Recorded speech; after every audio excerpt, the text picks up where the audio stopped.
আফ্রিকার দেশ সুদান এখন গৃহযুদ্ধের আগুনে জ্বলছে। দারফুর অঞ্চল পরিণত হয়েছে মৃত্যুপুরীতে। দেশটির উত্তরাঞ্চলীয় শহর আল ফাসের দখল নিয়েছে আধা সামরিক বাহিনী RSF। এরপর থেকেই শুরু হয়েছে নির্মম হত্যাযজ্ঞ, ধর্ষণ আর জাতিগত নিধন। নিরস্ত্র 2000-এরও বেশি বেসামরিক নাগরিককে নির্বিচারে হত্যার অভিযোগ উঠেছে তাদের বিরুদ্ধে। 2019 সালে প্রেসিডেন্ট ওমর আল বশিরের পতনের পর থেকেই শুরু হয়েছিল ক্ষমতা দখলের লড়াই। এক সময়ের মিত্র সেনাপ্রধান জেনারেল আবদেল ফাতাহ আল বুরহান ও RSF এর নেতা জেনারেল মোহাম্মদ হামদান দাগালো জড়িয়ে পড়েন ভয়াবহ দ্বন্দ্বে। সেই দ্বন্দ্বই আজ রূপ নিয়েছে পূর্ণমাত্রার গৃহযুদ্ধে। আন্তর্জাতিক গণমাধ্যম ও মানবিক সংস্থাগুলোর তথ্যে জানা গেছে, এই সহিংসতা সুদানের ইতিহাসের সবচেয়ে ভয়াবহ মানবিক বিপর্যয় তৈরি করেছে। 18 মাসের অবরোধ, অনাহার আর লাগাতার বোমাবর্ষণের পর শহর জুড়ে এখন ছড়িয়ে ছিটিয়ে আছে অসংখ্য লাশ। জীবন অবাক না করলে কে করবে? 28% মিল্ক ফ্যাটের অবাক করার সাথে ফ্রেশ মিল্ক পাউডার। জীবন অবাক করুক প্রতিদিন। জাতিসংঘের শরণার্থী সংস্থা জানিয়েছে, আলফাসের দখলের পর 60,000-এরও বেশি মানুষ শহর ছেড়ে পালিয়েছে।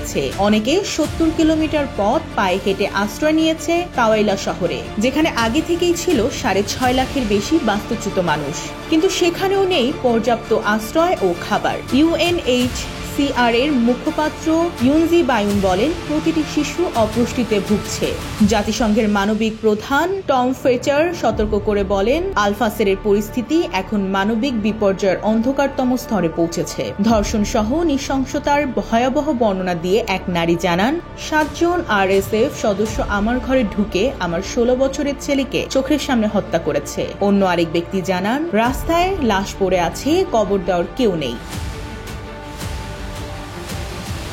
ইয়েল বিশ্ববিদ্যালয়ের হিউম্যানিটিয়ার রিসার্চ ল্যাব জানিয়েছে, স্যাটেলাইট ছবিতে দেখা যাচ্ছে শহরের উপকণ্ঠে রক্তের দাগ, ছড়িয়ে থাকা মানবদেহ, যা চলমান গণহত্যার স্পষ্ট প্রমাণ বহন করছে।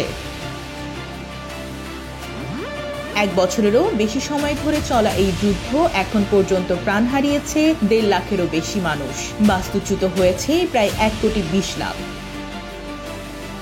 2019 সালে ওমর আল বশিরের পতনের পর যে ক্ষমতার লড়াই শুরু হয়েছিল, 2023 সালের এপ্রিলে তা পরিণত হয় পূর্ণাঙ্গ গৃহযুদ্ধে। আজ সুদান যেন বিভক্ত 2 অংশে, একদিকে সেনাবাহিনী, অন্যদিকে RSF, আর মাঝখানে পড়ে আছে ক্ষুধা, মৃত্যু আর নীরব বিশ্বের বিবেক। ডেস্ক রিপোর্ট, জয় জয় দিন।